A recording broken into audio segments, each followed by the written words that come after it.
Hey guys, today we're going to be sharing with you our Fangirl Favorites of May 2016.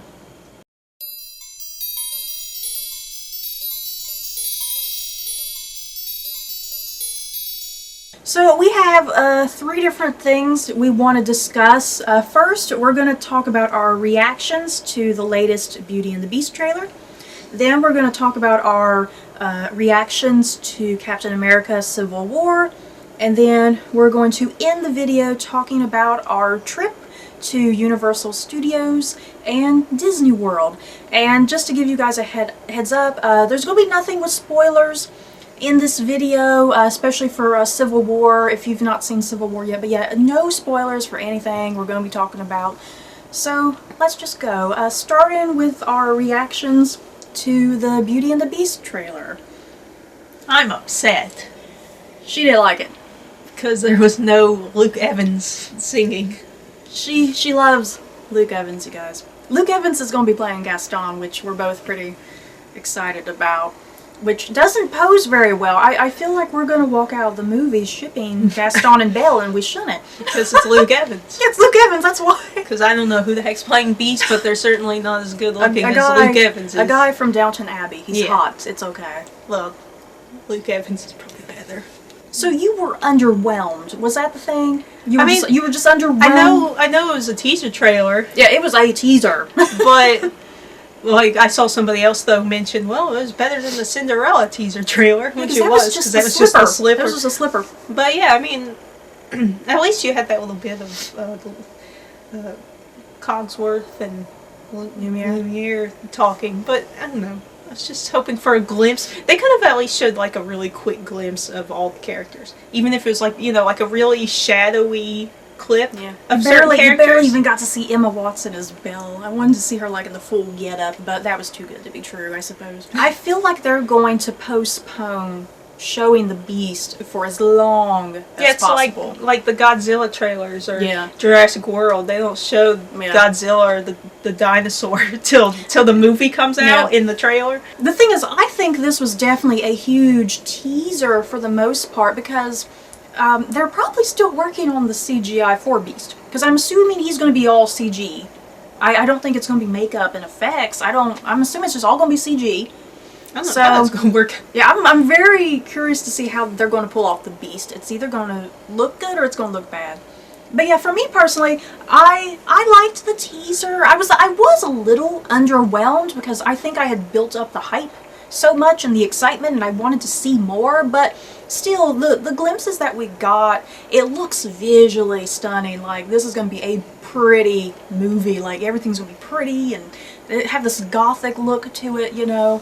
So it looks visually stunning, and we got some of the little bit of the music playing in the background, you know. So yeah, I'm still excited. I was a tiny bit underwhelmed, but still very excited for the big trailer once it finally comes. I just wanted to see Luke Evans. Luke Evans. That's all she wanted was Luke Evans. Come on, Disney. You couldn't have at least given her Luke Evans. I can't even get like a promo shot or anything. Luke Evans better look good. If they have him looking all dorky, Jesus. Gaston's supposed to be hot. How can you mess that up? So that's it on our thoughts on the teaser for Beauty and the Beast. Let us know your feelings down below. Did you love it? Did you hate it? So let's talk about... Did you want to see Luke Evans? Yeah, you want to see Luke Evans? That's all she cares about, Disney. So let's talk about our non-spoilery discussion on Captain America Civil War. I'm fangirling, you guys. That's the point of this Fangirl Favorites. I'm fangirling. I loved it. Did you love it? I liked it. You liked it, Stephanie. I mean, I don't know. I probably liked Winter Soldier better. I don't know. Because we were talking and I was saying earlier that I felt like some parts were a little too drawn out. I kind of felt like all this stuff was a little drawn out, and then like the action scenes came around and I was there, and then I kind of went away again. That is a good question. What is the better movie? Civil War or Winter Soldier? That's a hard question. I love both though. I mean, I kind of felt like Winter Soldier held my attention a little more. Maybe it was just first time viewing problems. Because then maybe second time I was like, yeah, it's great. But I definitely loved Civil War. I thought it was really well pieced together. I think Civil War did a better job of putting all these people together than what Age of Ultron did. Age of Ultron, even though I liked Age of Ultron, the thing is sometimes Age of Ultron, it felt a little scattered, and it kind of felt like they didn't quite know what to do with some of the characters and how to put them together. And I feel like Civil War did a good job of putting all these characters together in a way that made sense, and it was, had a good flow and pace to it, I think. Yeah, I didn't feel like superheroes were pushed in. Yeah. Like Age of Ultron was just like, here you go. Yeah. And yeah, Civil War, they did a good job with, introducing people coming back and everything. So the things that got me excited walking out of this movie, I'm definitely excited to see Black Panther's movie. I've been excited for that movie for a couple years now. But yeah, this got me super pumped. I'm actually really looking forward to a Spider-Man movie now. Because I was very worried about Spider-Man's involvement in this movie, if it was going to work, if it was going to feel forced, and I think it actually worked. So now I'm really excited about Spider-Man, and we actually have a young actor here instead of dudes in their 30s playing high school students. So I'm very excited about that. And damn, Thor wasn't even in the movie, and I'm still excited about Thor. But yeah, the overall concept of Civil War, because they want to register superheroes, and you have Iron Man who is for the registration, but then you have Captain America who is against the registration. I really love that whole concept and how they played with it. Very well done without like preaching to you, I was kind of worried about that it would get really preachy, but it didn't. I thought I was going in and I was thinking I'm on Tony's side. But then I came out on Steve's side. I felt like Tony was a little pushy. And he wasn't really giving anybody he wasn't listening to anybody. Yeah. That's what it seemed like, to me at least. To let other people have their opinions. Yeah, he was kind of like, no, we're all signing this, and, Well, it's funny that you don't have a choice. It's funny that you walked in supporting Iron Man and left supporting Captain America, because I was kind of the opposite. I went in rooting for Captain America. I don't know who I was really supporting. I was just like, yeah, Iron Man. I went in supporting Captain America, and I still left the movie supporting Captain America. But at the same time, I totally understood what Tony was going for as well. But yeah, it's like he was being so pushy. Yeah, at times, like, listen, man. At times it was like, yeah, I get you, Tony. Yeah. But then you're like, Steve, you need to chill out. But then it switched, and if you're like, I get you, Steve, and Tony, you need to chill out. I don't know if my support of Captain America mostly just had to do because I love Bucky, the Winter Soldier. I don't know if that's why I was so biased with my love of Captain America and what he stood for, because I love Bucky so much, and Steve, this whole movie, he's all about trying to protect and help Bucky. So that maybe I had a bias going in because of Bucky. Who knows? We were talking about earlier how when the superheroes all mash up together at the airport, the trailers made it seem like it was going to be really dramatic and everything, and then it happens and it was extremely funny. Yeah, when they all finally collide, it was probably some of the most hilarious bits of the movie, weirdly enough, which we weren't expecting. And then you have just people apologizing to each other left and right, and you're fighting each other, and then everybody's like, oh, look, I'm sorry, so-and-so's making me do this, or sorry I punched you. But yeah, we were also talking about this earlier today while we were driving to Starbucks. We were talking about how every character in this movie matters. Even though you have some of these characters who pop up only for a few minutes, every character matters, every character provides something, and every character has their big moment where they get to shine. Especially like Ant-Man. Ant-Man really stole the movie at one point. Spider-Man gets to steal the movie. Black Panther gets to steal the movie. Everybody gets to steal the movie at some point, which is a good thing, because it means there wasn't one person overpowering the entire movie. Yeah, and everyone had a good introduction back into the movie. Yeah, I think my favorite superhero popping up was Ant-Man. Ant-Man. Oh my god, I loved Ant-Man. Because just from the minute he came out, Oh my god, you're like, oh yeah, that was Ant-Man. so funny in the theater. Did you hear that guy? I heard a guy who was like, yeah, when in our theater, like he didn't know Ant-Man was showing up. He in didn't see those clips. Yeah, in our theater, when Ant-Man first popped up, I guess this guy didn't know Ant-Man. Yeah, like you said, he wasn't popping in. As soon as Ant-Man popped up, this guy got really loud and was like, "Oh my god, Ant-Man!" And it was so funny. I mean, Jesus, we had the Doctor Strange trailer at the beginning of the movie, and there was all sorts of people behind us all excited for Doctor Strange. There were some two girls behind us who geeking out. Oh my Doctor God. Strange, Doctor Strange. We had a great audience. We had a great audience watching the movie with, because there was all sorts of excited people. These two chicks, I don't think they watched the movie because they just kept talking about the movie while they were watching the movie. So, yeah, that's our thoughts on Captain America Civil War. We both liked it. I feel like I liked it a little more than you did, even though you still really liked it. I still really liked it. Yeah, I'm getting the vibe that I liked it a little bit more than you, I suppose. You're more kind of into Winter Soldier, it seems. But yeah, we both really loved the movie. You guys, if you've seen Captain America Civil War, feel free to talk about spoilers down below with us, because I definitely want to talk about some spoilers, and trying not to do that here in this video, so hopefully we accomplish that. So, moving on to our trip to Universal Studios and Disney World. We went at the beginning of May. We stayed for about 10 days. Starting with Universal, this was our very first trip to Universal Studios. It was a very different experience compared to going to Disney World. We had like almost like a culture shock, if you will, because you know how Disney is just so family friendly and overly friendly employees and stuff, and yeah, Universal, a very different experience. The rides were, oh my god, we weren't even able to get on half of the rides because they were too extreme for us. We chickened out. Yeah, we chickened out of all those water rides and stuff. The most extreme ride we got on was probably the Mummy ride. My god, if I had to say what my favorite ride was, it was probably the Mummy ride. I loved the Mummy ride so much. But the main reason we went to Universal, the Wizarding World of Harry Potter, that was our primary mission and goal. We actually spent like 2 days at Wizarding World because there was that much to sit and look at and do. Overall, it was fun. Well, especially Harry Potter. The rides were really good, and since this was our first time, we weren't used to those types of rides at Universal compared to Disney. They were very much different. Even the Dr. Seuss ride, because we kept comparing the Dr. Seuss ride to Peter Pan. Winnie the Pooh, yeah, we kept comparing it to like Winnie the Pooh over at Disney, and like even that Dr. Seuss ride, that was like Winnie the Pooh on crack. Yeah, the Harry Potter rides were really fun, but yeah, even the cute little Buckbeak ride. That was even crazy. That was supposed to be like, you know, the kiddie ride, and it was still frightening to get on. Now you know, if you've been on the Buckbeak ride, now you know what wimps we are. Even that little thing scared the crap out of us.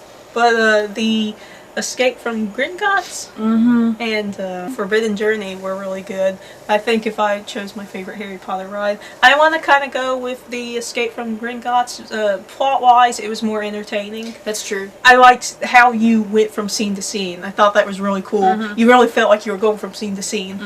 So Escape from Gringotts was my personal favorite ride. I really liked the Forbidden Journey one too. I'd probably say Gringotts was my favorite too. At first I was gonna say Forbidden Journey, but yeah, now that you say that about plot-wise and just the manner in which you move through it, yeah, I think Gringotts was probably my favorite too, but yeah, Forbidden Journey definitely very close behind. Because Gringotts flowed really nicely. Yeah. You flowed into one scene and you went into the next without even really realizing. And speaking of Gringotts, one of the most nerdy things for the both of us, Bill Weasley was pretty much in that entire Gringotts thing, the ride. I don't know about you, but I've always really liked Bill Weasley. More specifically the books, more so than the movies, because the movies never did anything with him. But from the books, Bill Weasley is like my favorite Weasley. I'm not even joking about that. He is my favorite Weasley. So yeah, I got a kick out of Bill Weasley taking us on the journey through Gringotts. Yeah, I kept laughing at myself because I was like, bless you, Bill Weasley, for saving us from the trolls or Voldemort or something. Plus, another little nerdiness, you guys, since we love Star Wars. How was his name pronounced? Domhnall Gleeson? I guess that was his name. We both really love him as General Hux in Star Wars, and we've just been really nerdy and fangirly about him, so So yeah, I got a kick out of him there too. So, but yeah, Gringotts was probably the best. But yeah, our overall trip to Universal, it was okay. Like we said, we couldn't really get on much because a lot of the stuff was just too extreme for us. Harry Potter was the main reason why we were there. Loved being at Harry Potter. It looked like you were right in the movies. It felt very nice and peaceful. Yeah, it was. Because then when you got out of Wizarding World, when you got out of Harry Potter, it felt different going into the rest of the park. Because then, like, we walked through Wizarding World, and then we went into Jurassic Park, yeah. And like immediately, I felt different. I was like, "Where's the magic at?" The Wizarding World was so authentic. Oh my God, so much little detail. I mean, you had to look up, you had to look down, you had to look left and right. I mean, there was something everywhere to look at, and it felt like you were in the movies, which was so cool. And the butter beer, oh my God. We were a little nervous to try the butter beer. We got one to split, and then when we went back, we got another butter beer, but like we all got one. Yeah, because we tried the recipe like years ago. We made and it was way too sweet and sickening. But we made our own butter beer, and it didn't go too well, and so we got this butter beer, a little afraid to drink it, but oh man, the butter beer is good, you guys. Quite refreshing. Yeah, it was so good. I want some more. So you're thinking about it, I want some more butter beer. Pumpkin juice. The pumpkin juice was good too. Yeah, I love the pumpkin juice. Not as good as the butter beer, but the pumpkin juice was really good because we were afraid to try that, but it was still really good as well. So yeah, that was our time at Universal. If you guys have been to Universal, you can tell us about your experiences and what you liked there. Maybe some of the things aren't as bad as we're thinking. You can tell us that down below too. What are some good rides for people like us to get on? So yeah, moving on to our trip to Disney World. Oh man, Disney World. We just went about 6 or 7 months ago, so there's not really much to talk about here about Disney World, but oh man, since The Force Awakens has come out, man, Disney has upped up their game, and they're making sure you're oversaturated with Star Wars. I feel like and it was glorious. I loved all the Star Wars, but oh my God, after days and days of Star Wars, I feel like I was overloaded with Star Wars. But it was kind of great though. There was so much Star Wars, you guys, that at the end of every day, like when I would be in the shower and then when I would go to bed, I would be like humming the Imperial March, like all day. That's how much Star Wars there was, that it was just stuck in my head permanently. But yeah, Stephanie has some lovely memories to reminisce about. Because who did you get to meet, Stephanie? So we went down to Hollywood Studios to the launch bay, the new section over there, and you can meet Chewbacca, which was great. Chewbacca's so cuddly. You can also meet Kylo Ren. It was like a dream come true. I was terrified. I did not want to take a picture with Kylo Ren because I was a little terrified. As much as I love Kylo Ren, I could not force myself to take a picture with him because I was afraid I was going to scream out of sheer fright. So Stephanie was the brave one and took her picture with Kylo Ren. Oh my God, it was just frightening watching you with him. He was so scary. He was so real though, was so authentic. It's like, that's really him. He stalked around you, and you're actually standing there staring him in the face. It was frightening. You can't say nothing. You can't make a joke because all you can think is, oh my God. So you can't even make a joke unless you've got some serious guts to like go in there and automatically say something. But I also had a Kylo Ren Build-A-Bear that we took with us, that I took everywhere we went, that hung out in my backpack, and he liked it. Kylo Ren liked your stuffed Kylo Ren? Yeah, he did. He said that I would be a good member of the First Order, which made me happy. But though when we did go over to Chewbacca's meet and greet after Kylo Ren, Chewbacca did not like my Kylo Ren bear. Kylo bear. Kylo Teddy. Yeah, he yelled out, and then he put him in a corner before I could take a photo with him. All the Star Wars stuff was great, even the stupid, Captain Phasma leading a army of stormtroopers around. Awesome. That was still cool. So exciting, because then everybody else was all like, oh my God, a stormtrooper! And the new fireworks were awesome as well. It was really cool. Getting to hear that music really loud and having the fireworks with them was cool. But yeah, like we said, we just literally went to Disney about 6 or 7 months ago. We don't really have anything to talk about. The Star Wars stuff, her experiences with Kylo Ren was basically all we wanted to talk about. But yeah, we had a really nice time at Disney. Baymax. Oh yeah, Baymax. We got to meet Baymax, We got you guys. to finally meet Baymax, and he was super cuddly. He's so cute. Squishy. Squishy. His eyes move. It was weird. But yeah, we had a really nice time at Disney. Plus it was May. There was not that humidity like there is in the summer. So yeah, May is probably the best time to go if you don't want to deal with humidity. Because humidity can ruin your day. But yeah, nice time. Got to do a few different things. But yeah, mostly just the same stuff. It's Disney. I'm just looking forward to when they finally open up Star Wars Land. Man, I'm going to run away and live there maybe. Maybe next time I'll have the guts to say something to Kyle over, Yeah. if he's still there. Make him force choke you. Should have done that. I wanted to reenact the scene of Rey passing out. When he forces her to pass out. Yeah. I would have been screaming. I would have been fangirling like, So before we do end the video, if you haven't watched this other video that was posted Monday, we uploaded a haul from Universal and Disney World, all of the merchandise that we bought at those two places. So if you haven't already and you're curious, go check out that video and see all the good crap we bought. So yeah, that's it for this video. In the comments below, you guys, what did you think of the Beauty and the Beast trailer? What did you think of Captain America Civil War? And yeah, any comments on Universal and Disney, just send them our way. So that's it for this video. We hope you guys enjoyed. Don't forget to like, comment, and subscribe. And if you like this video, you may like these other videos. Bye guys.